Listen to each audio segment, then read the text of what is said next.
Folks, welcome back. All right, Terry, I know we got some exciting hunts to go look at. Let's set them up. Well, on this first hunt, we go back to Idaho with Tim and Matt Craig from Boulder Creek Outfitters, one elk hunt. How many years is this? I think this is like the 7th year we've been out there, and just great country. I love it out there. And then we go to Live Oak Hunting Lodge with Steve and Stephen Elmore on a whitetail hunt. Now, you've been with those guys, I know, a long time. Quite a few years, and that's a good thing about outfitters. When you find a good one, you stick with them. All right, now the elk hunt is in October, correct? It's early October, and we're in some country that they really haven't seen a lot of elk in, but the elk had already broke up. The rut's pretty much over, and the big bulls are starting to separate themselves from the herd. I got you. More of a spot and stalk? I got you. All right, let's go take a look at Terry's elk hunt in Idaho. Well, it's that time of year again. We're headed to Boulder Creek Outfitters with Tim and Matt Craig, and I look forward to this hunt every year. I've been coming here for years and years. We see lots of animals. You get an opportunity to hunt elk, mule deer, and whitetails. And this hunt here, it's almost like coming back to hunt with family. We have a great time. It's just a lot of fun. Well, it's opening morning, and Matt had seen this big, real nice 7x7. Matt, that bull you seen earlier, you think that's him down there? Yeah, I think that's him. Took a pretty good look at him. I think that's our bull down there. I think he's actually a pretty strong 7. How far is that down there? Oh gosh, that's a long ways off. Let me see him. Let me see him. Oh yeah. Isn't he beauty? He got some mass too, doesn't he? Yeah, I think he's rode up 7 on each side. I know one thing. How are we going to get there? Well, we're going to have to take one of those cow trails and parallel in and out of all those little drainages. Try to get out there to them. Try to stay the same elevation. Yeah. You know, keep our wind to our face. And we're just going to have to make a real quiet, you know, stalk out in the wide open. So we decided we were going to go after him. He was all by himself. And Tim had said that these bulls have already started pulling away from the cows, which meant the rut's pretty much over. These bulls are trying to get their health back up, their strength back up, because they've been rutting hard. So we put together the plan, and off we go. Oh, here we go. Now the race is on. We get all our gear, camera gear, everything, and we're in and out of these canyons just going as hard as we can to get there, because we don't know how far he's going to go. Remember that red bush? Oh yeah. 500 yards back. Yeah.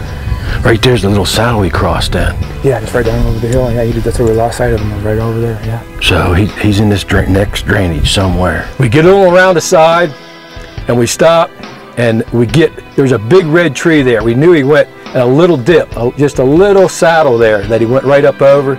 We get there, we stop, we take a break. We lost sight of him back on this saddle down here. Yeah. You know, he ain't traveling real far, so he's going to be right over here, one of these couple little drainages right here. So let's say you go that way just a little ways, and I'll check over here, and we'll try to keep quiet. We'll see what we can see, all right? Just peek up over there and see if we can see him better. Take it really easy, all right? Okay. All right. Now we need to sneak up.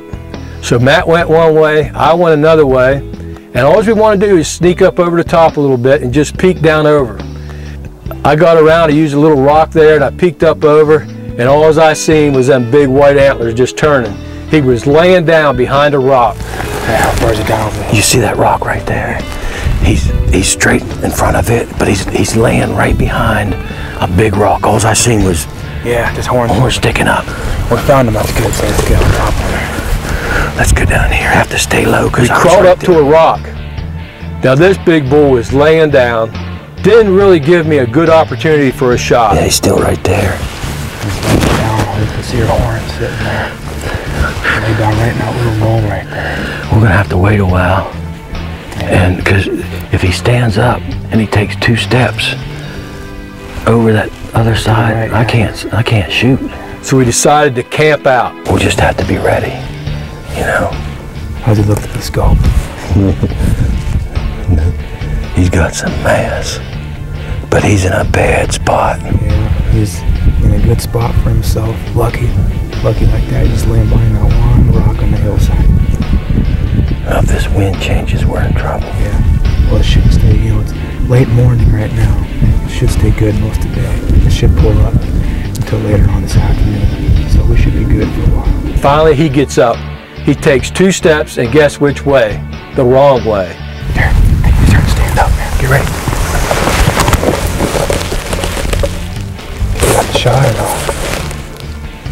behind the rock. Oh, he went the wrong way. I can't even. Okay, don't take the shot. Don't take I can't see him. I can't. On the ridge here. It's okay. I can't see him. Let's go. Come on. We got to get up and go. He went in over the top. I couldn't get a good shot. I let him go. It's too much grass. So we got everything, got up, and luckily we were in a good position. We had a bunch of rock outcroppings that kept us hid. We got up, we scooted right around, and we used another big rock to sneak up to. I peeked up over the rock, and looking straight down, there he was, just casually walking out along the side. There he is, Terry. Get ready. Wait a minute. Wait, just gonna stop before you. All right, wait a minute. All right.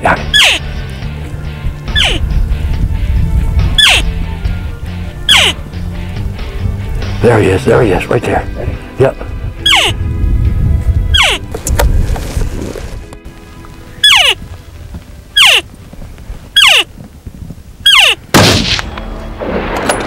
A game plan finally came together on a big 7x7. Look at the mass. Congratulations, man. Congratulations. 5, man. Awesome job. Let me put this gun down. Look at that, points everywhere. It's just nice. It looks like an older bowl to me with this dark, nice, dark and heavy mass. I can't believe the mass. I know when he's behind that rock, I think this is the first thing I seen right here was these ivory tips. Yep. Because I don't know how I seen him really. I mean, I just seen something move a little bit. I said, oh, right there he is, you know. Yeah, you just see points turning in the air. Yep. And a typical 7x7, just you know, it's unheard of. No, you don't see them every day. Yep. You know, we don't get a whole lot of the typical 7. You know, you get some trash and stuff here and there, but usually that straight 7 like that's pretty hard to come by. Well, I guess that weather's setting in back there for sure. I mean, it's getting ugly back there. I'll get my tag, and I guess we'll do what you. Yep. We'll do what you got to do now. Yeah, now the work begins. Well, it's all part of the hunt. I mean, the whole experience. we'll be here the rest of the day and probably into the season for sure, but that's part of it. So get him out of here. Some good eating right there, though. Backstraps tonight. It's October for my birthday. My wife and my brother bought me a bear hunt.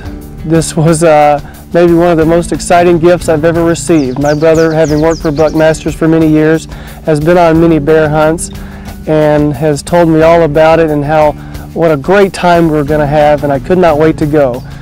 I've never been to Idaho before, and he's told me about the beautiful scenery, the mountains, the rivers, not to mention the bear hunting. So I was very excited to go.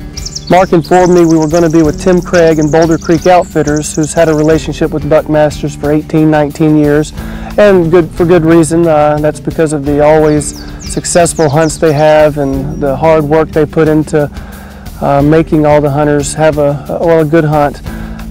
So upon hearing that, I knew my chances of taking a bear were going to be pretty great. It's our second afternoon. We saw 3 bears yesterday.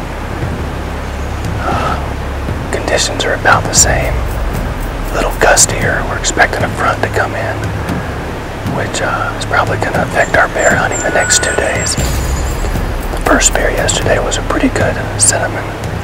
We might take a second look at it if it comes back, but we're hoping for a better one. Right now it's about 4:45, so we've got almost 2 hours to wait, because yesterday they came in about 6:30. So we'll just sit tight, see what happens.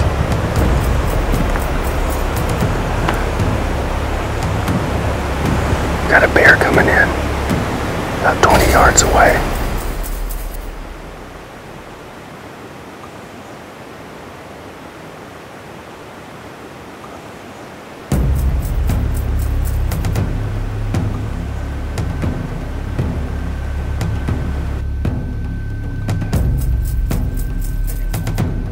See what else we might see. It's only about 6:30.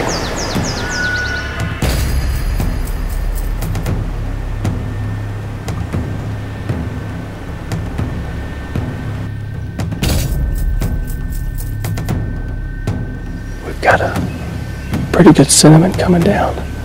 It's different than the one yesterday. A little bigger. I think this is the one we want. I can still hear the sow over here. She's not too happy with his presence, but We'll see if he comes on in. Yeah, he's coming down the ridge. He's gonna come right down to us.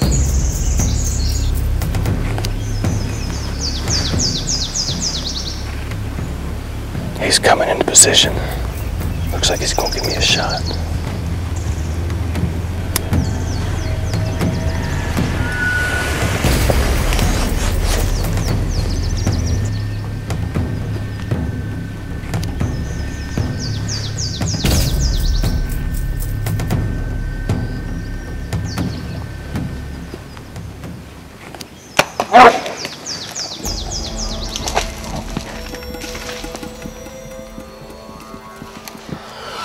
Well, what a great week we've had. This is the second day of the hunt. Thanks to Boulder Creek Outfitters setting us up in a real good spot. We had lots of activity this afternoon, a little bit more so than yesterday, although they did move a little bit later. At one point we had a sow come in with her little cinnamon cub, and as they started moving off, we had this big guy start to come in, and he ended up coming down right in front of us, gave me a great broadside shot, hit him where I needed to.